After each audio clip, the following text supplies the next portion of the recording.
හිරුකුමරු ආදරය ගෙනල්ලා කතාවට ආදරය කරන ඔයාලව ගොඩාක් ආදරෙන් පිළිගැනීමට කැමැත්තක් තියෙනවා. ඉතින් මං අද වීඩියෝ එක හරහා කතා කිරීමට බලාපොරොත්තු වෙන්නේ මෙන්න මේ වගේ කාරණාවක් සම්බන්ධව. විශේෂයෙන්ම අර මේ කළා හැම වැඩේකටම සම්බන්ධ කරගන්න මැරියෝ දෙන්නට ඔන්න ගොඩාක් ඈතකට පිට වෙන්න කියලා කිව්වා. ඉතින් දැන් දිනෙත්මින් මේ මිනිස්සුયો දෙන්න මූණට මූණ දැක ගත්තා.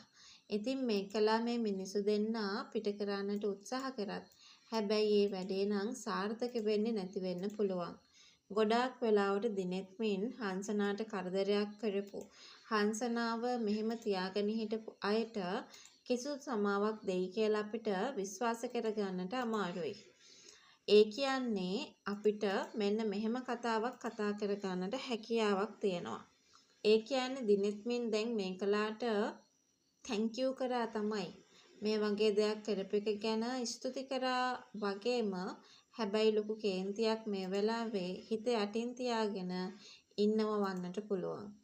ඒ කියන්නේ මේ කලාට මේ වගේ සිද්ධියකට ඒ කියන්නේ හංසනා පත් කිරීම ගැන ලොකු කේන්තියක් මේ වෙලාවේ තියාගෙන ඉන්නවා වෙන්න පුළුවන්කම ලැබෙනවා කියන ඒ කතාව ගැන විතරක්ම අපි මේ වෙලාවේ කතා කරන්න සූදානමක් තියාගෙන ඉන්නවා කියන මේ කතාව ගැන තමයි අපි හැමෝම කතා කර ගන්නට chance එකකුත් මේ මොහොතේදී තියාගන්න උනන්දුවක් තියාගෙන ඉන්න ඕනේ. ඒ විශ්වාසය අපි මේ වෙලාවේ කතා කර ගන්නට උවමනාවක් තියනවා කියන ඒ කතාව ගැන තමයි අද වීඩියෝ එක හරහාම අපි මේ වෙලාවේ කතා කරන්නට බලාපොරොත්තුවකුත් තියාගෙන හිටියේ.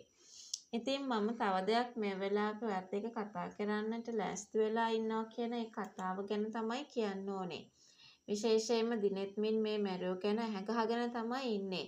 ඒ දෙන්නා මේ කලාගේ සල්ලි අරගෙන වෙන තැනකට පිට වෙලා යන්න හදන මොහොතේදී අනිවාර්යෙන් දිනෙත්මින් මේ කට්ටියව අල්ලගන්නව වෙන්නට පුළුවන්කම තියෙනවා මේන් එක්කෙනෙක්.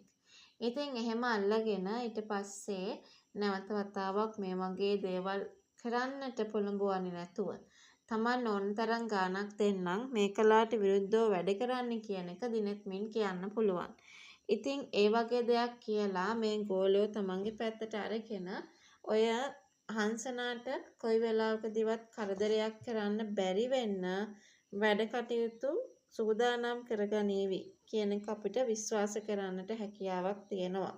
ඉතින් තමන් කියන දේවල් වලට කැමති නොවුනොත් මං අනිවාර්යෙන්ම පොලිසියට අල්ලලා දෙනවා සහ එතකොට ආයි නිදහස් වෙන්න නොහැකි වේවි කියන තැන ඉඳගෙන කතා කරයි කියලයි අපිට අනිවාර්යෙන් කතා කරන්නට මේ වෙලාවේ අවස්ථාවක් තියාගෙන ඉන්නේ කියන ඒ කතාව ගැන තමයි අද අපි මතක් කරන්න ඕනේ.